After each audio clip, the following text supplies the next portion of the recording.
አዲስ መረጃ ጀነራል ሳሞራ ዩኑስ በትግራይ ክልል የታየውን ውጥረት አስመልክቶ የሰጡትን ቃለ መጠይቅ በአጭሩ አደርሳችኋለሁ። እናንተ እስከዛ ፎሎ፣ ላይክ፣ ሼር፣ ሪፖስት በማድረግ ቤተሰብ መሆን ትችላላችሁ። ጀነራል ሳሞራ ዩኑስ በትግራይ ክልል አዲስ ኃይል ስልጣን እንዲረከብ ጥሪ ማቅረባቸው ተሰምቷል። የቀድሞ የኢፌዴሪ ጠቅላይ ኤታማዦር ሹም ጀነራል ሳሞራ ዩኑስ በትግራይ ክልል የታየውን የነባር አመራሮች ወደ ስልጣን የመመለስ ሂደት በጣም መጥፎና ህዝብን ለስጋት ያደረገ ነው ሲሉ ነቅፎታል።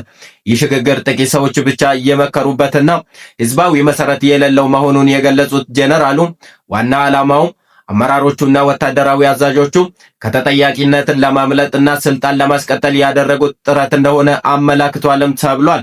እንቅስቃሴው አገራዊ ምርጫውን ለማስተጓጎል እየታለመ ሊሆን እንደሚችል በመጥቀስ የፌደራል መንግስት ጉዳዩን በብስለት እንዲይዘውና አዲስ ኃይል ስልጣን የሚረከብበትን መንገድ በማመቻቸት በነባር አመራሮቹ ላይ ግፊት እንዲያደርግ አሳስቧልም ተብሏል። መረጃውን ሼር፣ ኮፒ ሊንክ አድርጉ፣ ለብዙ ሰዎች አድርሱ። እናንተም ደግሞ ፎሎ እያደረጋችሁ ቤተሰቡ ነው።